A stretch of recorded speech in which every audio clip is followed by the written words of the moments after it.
Centre കൂടെ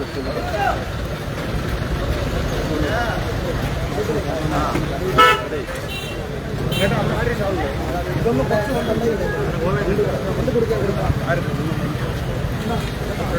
വീട് വരാൻ പറ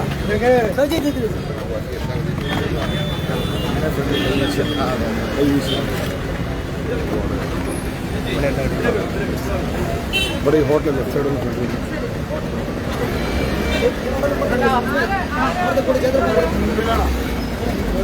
വേണ്ട വേണ്ട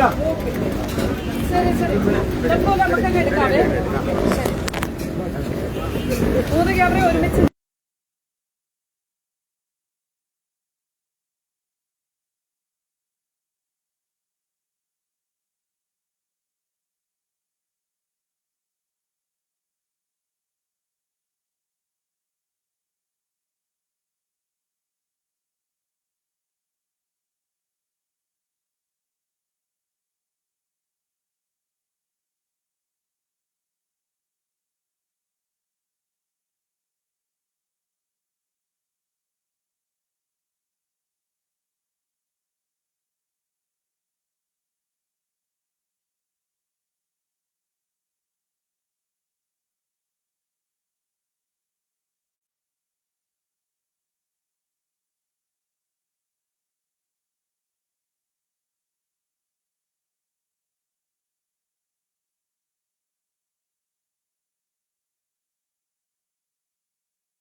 പാലക്കാട് ഇത്രയും വലിയ വികസനം വന്നത് പാലക്കാട്ടുകാർ അറിഞ്ഞോ എന്നതേ ചോദിച്ചിട്ടില്ല.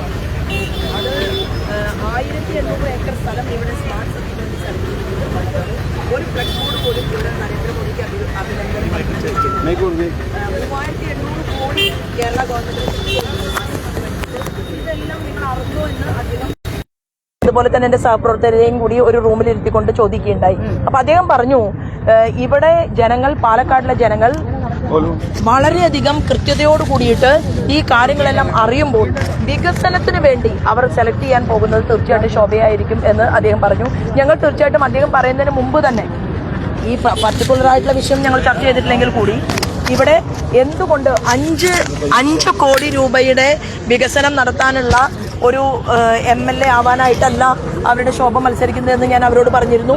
ഞങ്ങൾ ഇവിടെ ആവിഷ്കരിച്ച പദ്ധതി എന്ന് പറയുന്നത് ഏതാണ്ട് ഒരു 2000 പുതിയ മാനിഫെസ്റ്റോ, അതായത് ആരോഗ്യ മാനിഫെസ്റ്റോ വന്നു, യുവ മാനിഫെസ്റ്റോ വന്നു. ഇത് രണ്ടും ഞങ്ങൾ ഇവിടെ ആളുകളുടെ ഇടയിൽ വെച്ചു. ഗുജറാത്തിന്റെ മുഖ്യമന്ത്രി തന്നെ നോമിനേഷൻ കൊടുക്കാൻ വന്നു. ഗോവയുടെ മുഖ്യമന്ത്രിയും എനിക്കൊരു അനുജൻ പോലെയാണ്, അത്രയും ബന്ധമുണ്ട്. അദ്ദേഹത്തിന്റെ ഭാര്യ ആദ്യമായിട്ട് പൊതുരംഗത്ത് ശോഭയ്ക്ക് വോട്ട് ചോദിക്കാൻ വേണ്ടിയിട്ട് സുലക്ഷണ സാവന്തിയെ ഇങ്ങോട്ടേക്ക് വിട്ടു. അതുപോലെ തന്നെ നമ്മുടെ നല്ല ആവേശമുണ്ടല്ലേ. അപ്പോ ഞാൻ ആവശ്യപ്പെട്ട ഒരു കാര്യം എന്ന് പറയുന്നത്, രാജ്യത്തിന്റെ പ്രൈം മിനിസ്റ്റർ തന്നെ വന്ന് ഇവിടുത്തെ ജനങ്ങളെ അഭിസംബോധന ചെയ്തുകൊണ്ട് അദ്ദേഹം ചോദിച്ചത് ഇവിടെ നമുക്ക് മാറാത്തത് മാറണ്ടേ എന്നുള്ളതാണ്. മാത്രമല്ല അദ്ദേഹം ചോദിച്ചു, കേന്ദ്രാവിഷ്കൃത പദ്ധതികൾ അത്രയും ഇങ്ങോട്ടേക്ക് കേരളത്തിലേക്ക് കൊണ്ടുവരാനും വികസനം ചർച്ച ചെയ്യാനും BJP കുറിച്ചാണല്ലോ. അല്ല, ആ അദൃശ്യ ശക്തി എന്ന് പറയുന്നത് ജമാഅത്ത് ഇസ്ലാമിയും അതുപോലെ തന്നെ SDPയും ജമാഅത്ത് ഇസ്ലാമിയും SDPയും ഒരുമിച്ച് ചേർന്നുകൊണ്ട്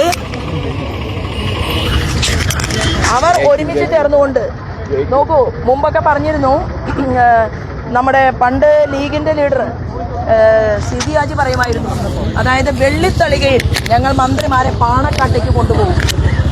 അത് നമ്മൾ കേട്ടതാണ്. അത് കഴിഞ്ഞ് പിന്നീട് നമ്മൾ കണ്ടത് എന്ന് പറഞ്ഞിട്ട് മുസ്ലിം ലീഗ് കേരളത്തിൽ അപ്രമാദിത്വം സ്വീകരിക്കുന്നതൊക്കെ നമ്മൾ കണ്ടതാണ്. എന്നാൽ ഇന്ന് നടക്കുന്നതായിട്ടുള്ള ഒരു വസ്തുത എന്ന് പറയുന്നത്, ജമാഅത്ത് ഇസ്ലാമിയുടെ വോട്ടും വാങ്ങിക്കൊണ്ട് ഇവിടെ മുസ്ലിം ലീഗ് എന്ന് പറയുന്ന പ്രസ്ഥാനം ജിന്നയുടെ ലീഗായി മാറിയിരിക്കുകയാണ്. അപ്പൊ ആ ജിന്നയുടെ ലീഗായിട്ട് മാറാനുള്ള കാരണം എന്ന് പറയുന്നത്, ജിന്നയുടെ ലീഗ് തീർച്ചയായിട്ടും കേരളത്തെ തകർക്കുമെന്നുള്ള കാര്യത്തിൽ തർക്കമില്ല. വർഗീയ വിഘടനവാദത്തിന്റെ വലിയ കരങ്ങൾ അത് ഇവിടെ ആകെ പടരുകയാണ്. ഷാള് നമുക്ക് കുറച്ച് കഴിഞ്ഞിടാന്ന് പറയും. ഇത് സംസാരം കഴിഞ്ഞിട്ട് 5 മിനിറ്റ് ഇടാം. ഞങ്ങൾ പറയുന്നത് ഇവിടെ വേങ്ങര ഉൾപ്പെടെയുള്ള പല സീറ്റുകളിലും ഇവിടെ ജമാഅത്ത് ഇസ്ലാമിയുടെ ആവശ്യപ്രകാരം അവരുടെ തീവ്രമായിട്ടുള്ള ചിന്താഗതി പ്രകാരം അവർക്ക് താല്പര്യമുള്ളവരെ സ്ഥാനാർത്ഥിയാക്കുന്നത്. മുസ്ലിം ലീഗിന്റെ സ്ഥാനാർത്ഥി പറഞ്ഞത് SDPI എന്ന് പറയുന്നത് മതേതര പാർട്ടിയാണ് എന്നാണ്. സ്ഥാനാർത്ഥിയും പറഞ്ഞു അതാ ഞാൻ പറയുന്നത്, മതേതര പാർട്ടിയാണ് എന്ന് പറയുമ്പോൾ തീർച്ചയായിട്ടും ഇവരുടെ ഉദ്ദേശം എന്താണ് എന്നുള്ള ചോദ്യം കേരള രാഷ്ട്രീയം ചർച്ച ചെയ്യുമെന്നുള്ള കാര്യത്തിൽ ഒരു തർക്കവുമില്ല. അപ്പൊ ജമാഅത്ത് ഇസ്ലാമി മതേതരമാണ്, SDPI മതേതരമാണ്. മാത്രവുമല്ല VD സതീശൻ പറയുകയാണ് ഞങ്ങൾക്ക്, അതായത് മുസ്ലിം ലീഗ് ഉപമുഖ്യമന്ത്രി സ്ഥാനം ചോദിച്ചിട്ടില്ല എന്ന് പറയുന്നത്. ചോദിക്കേണ്ട കാര്യം എന്താണ്? കാരണം ഇവിടെ ആരായിരിക്കണം ഉപമുഖ്യമന്ത്രി എന്നും ആരാണ് കേരള ക്യാബിനറ്റ് എന്നും കോൺഗ്രസിന് അഥവാ അധികാരം കിട്ടുകയാണെങ്കിൽ ഈ ക്യാബിനറ്റിനെ നിയന്ത്രിക്കുന്ന ഹൈക്കമാൻഡ് എന്ന് പറയുന്നത് രാഹുൽ ഗാന്ധിയുടെ ഹൈക്കമാൻഡ് അല്ല, അത് ജമാഅത്ത് ഇസ്ലാമിയുടെ SDPIയുടെ തീവ്രവാദ ഹബിന്റെ ഒരു ഹൈക്കമാൻഡ് ആയിരിക്കും കേരളത്തിൽ പ്രവർത്തിക്കുക എന്നുള്ളതാണ്. ഇതിനെതിരായിട്ടുള്ള ശക്തമായിട്ടുള്ള പ്രതിഷേധവും ശക്തമായിട്ടുള്ള പ്രതികരണവും പാലക്കാട് ഉണ്ടാകുമെന്നുള്ള കാര്യത്തിൽ തർക്കമില്ല. അത് ഭാരതീയ ജനതാ പാർട്ടിക്ക് തീർച്ചയായിട്ടും ഞങ്ങൾ പറഞ്ഞ ആശയത്തെ, ഞങ്ങളുടെ പോയിന്റ് എന്താണ്? ഞങ്ങൾ പറയുന്നത് രാജ്യമാദ്യം, പിന്നെ മതം, വ്യക്തി അവസാനം, സെൽഫ് ലാസ്റ്റ്.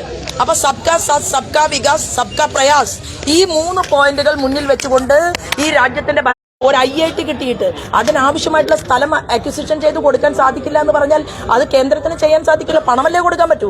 ഈ അക്വിസിഷൻ നടപടിക്രമങ്ങൾ ഇവിടെ ഏതാണ്ട് പൂർത്തിയായി കഴിഞ്ഞു.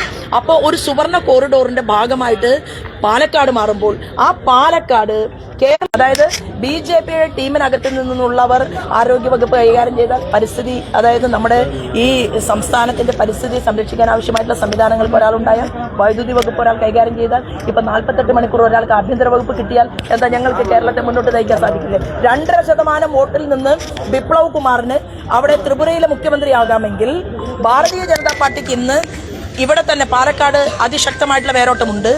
ഈ ശ്രീധരനാണല്ലോ ഏറ്റവും കൂടുതൽ വോട്ട് പിടിച്ചത്. അന്ന് എന്താണ് പാളിച്ച സംഭവിച്ചത്? അതിൽ നിന്ന് മുന്നോട്ട് പോകാൻ എന്താണ് ശോഭാ സുരേന്ദ്രൻ ഇവിടെ ചെയ്തത്? അന്ന് ശ്രീധരൻ സാർ വന്ന സമയത്ത് ഞങ്ങൾക്ക് ഈ പറഞ്ഞതുപോലെ പിരായിരിയിലും കണ്ണാടിയിലും മാത്തൂരും ഒന്നും ശക്തമായിട്ടുള്ള പ്രവർത്തനങ്ങൾക്ക് ശ്രദ്ധ കൊടുക്കാനായിട്ടുള്ള സമയത്തിന്റെ ഒരു കുറവുണ്ടായി. ഞങ്ങൾ മുനിസിപ്പാലിറ്റിയിൽ നിന്നാണ് തുടങ്ങിയത്. അപ്പൊ മുനിസിപ്പാലിറ്റിയിൽ നിന്ന് തുടങ്ങി 2ഉം 3ഉം വട്ടം ഇവിടെയുള്ള പ്രധാന കേന്ദ്രം, ഞങ്ങളുടെ ആളുകൾക്ക് വേറൊരു കാര്യം കൂടിയുണ്ട്. കാരണം ഇപ്പൊ ഇന്നലെ രാത്രി 2 മണിക്കാണ് ഞാൻ മുനിസിപ്പാലിറ്റിയിലെ ചില കേന്ദ്രങ്ങളിൽ നിന്ന് കയറി വീട്ടിൽ പോയത്. എന്താ കാരണം? അവർക്ക് എന്റെ കൈ പിടിക്കണം, എന്നെ കാണണം, അവരുടെ ശോഭേച്ചിയാണ് അല്ലെങ്കിൽ അവരുടെ ശോഭാ സുരേന്ദ്രനാണ്. അപ്പൊ അവരെന്താ പറയുന്നത്? ഈ എല്ലാം BJPക്ക് വോട്ട് ചെയ്യുന്ന ആളുകളാണ്, പക്ഷേ കാണാതിരിക്കാൻ പറ്റില്ല. ഇപ്പൊ ഇവിടെ കടകളിലെ ആളുകൾ എന്താ പറയുന്നത്? അവർ പറയുന്നത് ഞങ്ങൾക്ക് ഞങ്ങളുടെ ശോഭാ സുരേന്ദ്രനെ കാണണം. ഇത് കാണുക എന്നുള്ളത് നമ്മളെ സംബന്ധിച്ച്, സ്ഥാനാർത്ഥിയെ സംബന്ധിച്ച് ആവശ്യമാണ്. ഇങ്ങനെയുള്ള കാണൽ നടക്കുന്നതിന്റെ കൂട്ടത്തിൽ ഞാൻ ഇവിടെ സ്വീകരിച്ചിട്ടുള്ള ഒരു നയം എന്ന് പറയുന്നത് എന്നെ 3 ദിവസത്തിലൊരിക്കലേ മുനിസിപ്പാലിറ്റിയിൽ കാണാൻ കിട്ടും. ഞാൻ അതിനിടയിലുള്ള 2 ദിവസവും കണ്ണാടിയിലും മാത്തൂരിലും പിരായിരിയിലും അവിടുത്തെ പല പല ആളുകളുടെയും വീടുകളിൽ, പ്രവർത്തകരുടെ വീടുകളിൽ എത്ര കോൺഗ്രസുകാരുടെ ചോറ് കഴിച്ചു എന്നറിയുന്നു, എത്ര മാർക്സിസ്റ്റുകാരുടെ. അല്ല, അവർക്ക് വികസനം വേണം. അതായത് കണ്ണാടി പഞ്ചായത്തിന്റെ MLAക്ക് മത്സരിക്കാൻ കഴിയാതെ പോയ സാഹചര്യം ചർച്ചയാക്കുന്നുണ്ട്. അല്ല, അത് ഇനി എന്തിനാ ചർച്ചയാക്കാനുള്ളത്? കാരണം UDFന്റെ സ്ഥാനാർത്ഥി തന്നെ കേരളത്തിന്റെ പൊതുസമൂഹത്തോട് പറഞ്ഞ എന്താണ്? ഒരു വ്യക്തി ഒരു പെൺകുട്ടിയെ ബലാത്സംഗം ചെയ്താൽ അത് വ്യക്തിപരമായ കാര്യമാണ് എന്നാണ് പറഞ്ഞത്. ഇത്ര സ്ത്രീത്വത്തെ അപമാനിക്കുന്ന, അവഹേളിക്കുന്ന ഒരാൾ UDFന്റെ സ്ഥാനാർത്ഥിയായി മത്സരിക്കുന്നു. അദ്ദേഹത്തിന്റെ ഏറ്റവും അടുത്ത 2 കൂട്ടുകാരെ കോൺഗ്രസിനകത്ത് അദ്ദേഹത്തിനുള്ള ഒന്ന് രാഹുൽ മാങ്കൂട്ടവും ഒന്ന് ഷാഫി പറമ്പിലുമാണ്. ആ പെൺകുട്ടി പറയുകയാണ് എനിക്ക് അച്ഛനില്ല, എനിക്ക് അമ്മയില്ല, എന്നെ നോക്കാൻ ആരുമില്ല.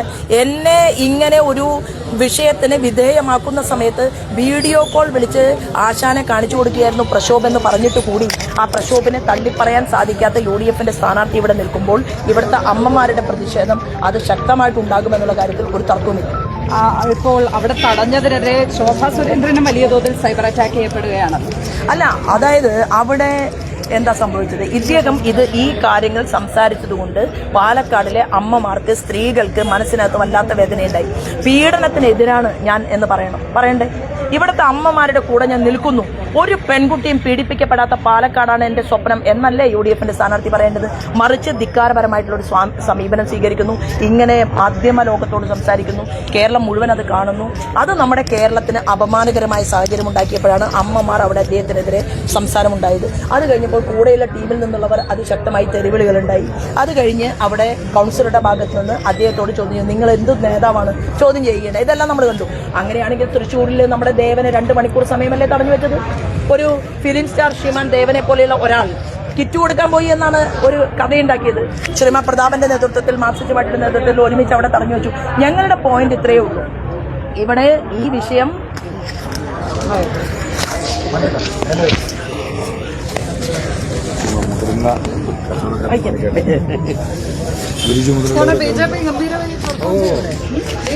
ജയിച്ചു കഴിഞ്ഞായി മറ്റന്നാളെ ജയിച്ചു കഴിഞ്ഞായി ഗോപത്തേക്ക് 35,000 വോട്ടിന് ലീഡിങ്ങാണ് പറഞ്ഞു കഴിഞ്ഞാൽ ഒരാഴ്ച മുമ്പേ. ചെറിയ ആളല്ലേ? അത് ചെറിയ ആളല്ലേ? വലിയ ആളാണ്. വലിയ ആ പ്രസ്ഥാനത്തിന്റെ വ്യക്തിയാണ്. അതാണ് ചേച്ചി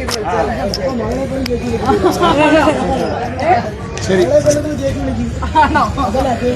അതെ, ബഹുമാനത്തോടെ. ഇവിടെ കുറെ കാലമായോ? ഇത്തവണ എങ്ങനെയുണ്ട് പ്രശ്നം? എല്ലാവരും കട്ടിട്ട് കൂടെ ഉണ്ടോ? തീർച്ചയായും അതൊരു സംശയമുണ്ട്. ഈ കാണുന്ന ആളുകളെ തന്നെ നോക്കിയത് ഇഷ്ടം പോലെ ഏത് സ്ഥാനാർത്ഥികളുടെ അവസാന ഇത്തിരി ആളുകൾ പ്രചരണത്തിലായിരുന്നു. ശോഭിച്ചൊന്ന് കാണാൻ വേണ്ടി ആളുകൾ വെയിറ്റ് ചെയ്യുന്നു. അപ്പൊ കൊട്ടിക്കലാശം ഗംഭീരമായിട്ട് സർപ്രൈസുകളൊക്കെ ഉണ്ടാവും. കൊട്ടിക്കലാശം തീർച്ചയായും കേരളം കാത്തിരിക്കുന്ന സർപ്രൈസ് കൊട്ടിക്കലാശം ഉണ്ടാവും. ഈ കൊട്ടിക്കലാശം കേരളത്തിൽ ആദ്യമായി വനിതകൾ മാത്രമായിട്ട് നടത്തുന്ന കൊട്ടിക്കലാശം കാണാം. നമസ്കാരമുണ്ട്. പരിപൂർണമായ ചേച്ചി വിജയിക്കും. പ്രസ്ഥാനത്തിന്റെ കൂടെയാണ്. ചേച്ചി വിജയിക്കും. വിജയിക്കും. ഉറപ്പ്. ഇത് ഉറപ്പാണ്. ചേച്ചി വിജയിച്ച് നമ്മൾ അയക്കും. ചേച്ചി വിജയിച്ച് നമ്മൾ അസംബ്ലിയിലേക്ക് അയക്കും. ഉറപ്പ്.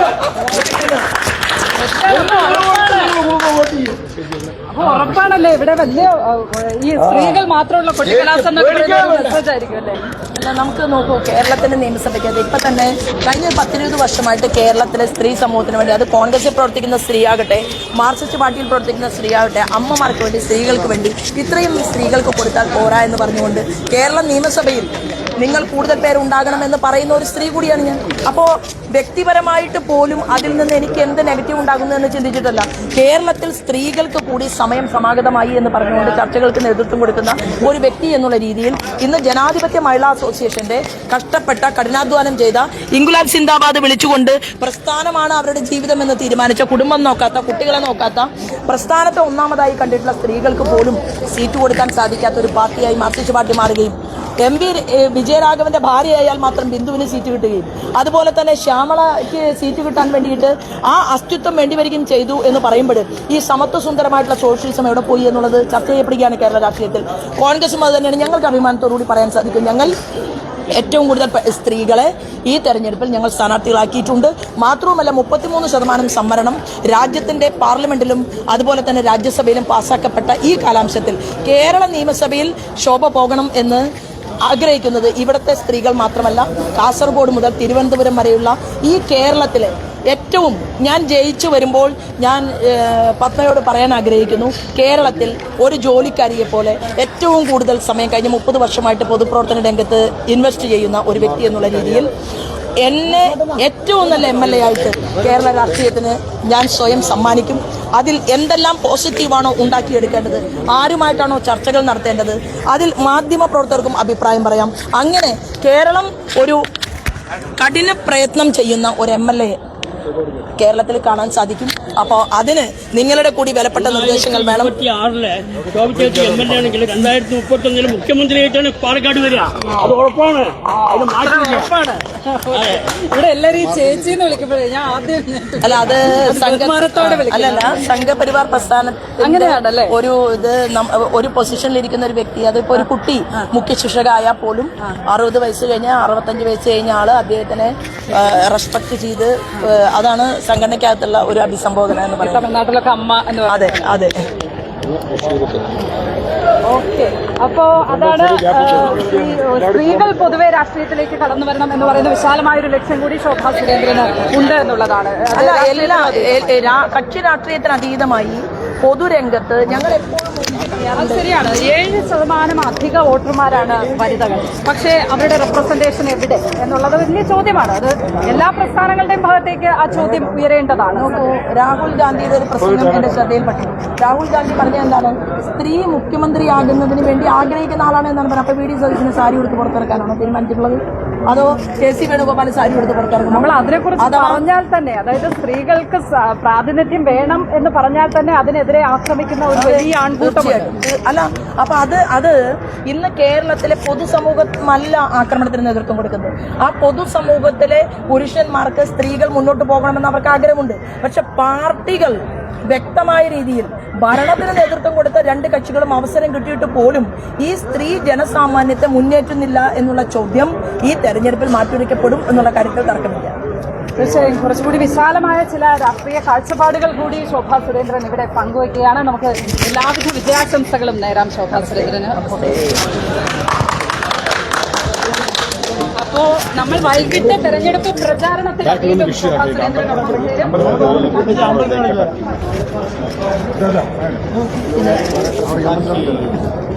ഇനി ഇതൊന്നും എടുത്തോളാം. ശരി ശരി.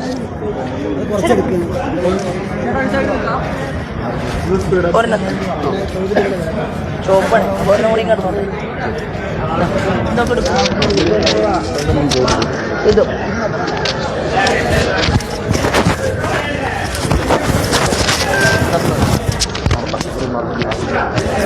അതെ, ഇവിടെ തൊഴുതു വന്നപ്പോ സ്വീകരിച്ചു. സാധാ വെള്ളം കുടിക്കാം, അല്ലെങ്കിൽ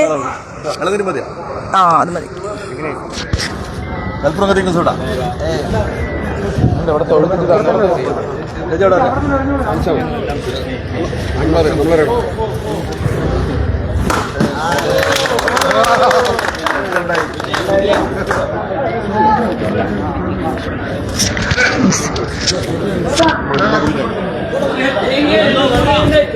ജീവിതത്തിൽ ആദ്യമായിട്ടുള്ള തേങ്ങ ഇങ്ങനെ കറക്റ്റായിട്ട് പൊട്ടണം.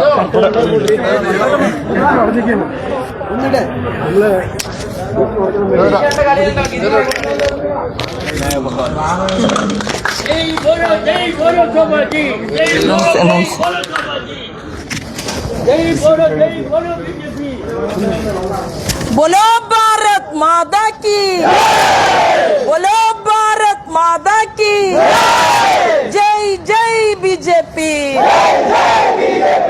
जय जय बीजेपी, जय जय बीजेपी.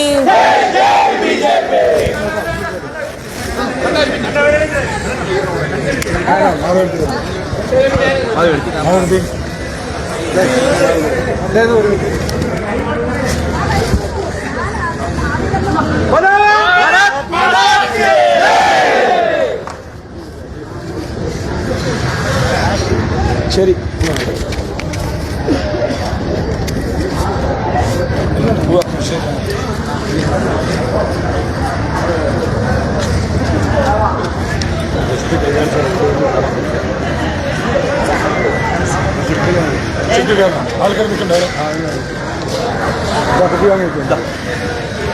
ഞാൻ തന്നെ കുടിക്കാം. മഴ വെച്ച് കുടിച്ചു.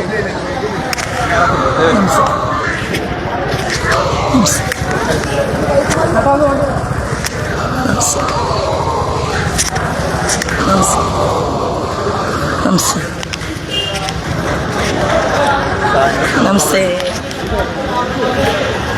അത് കുറച്ച് കൂടുതലാണ്. മാറ്റാം.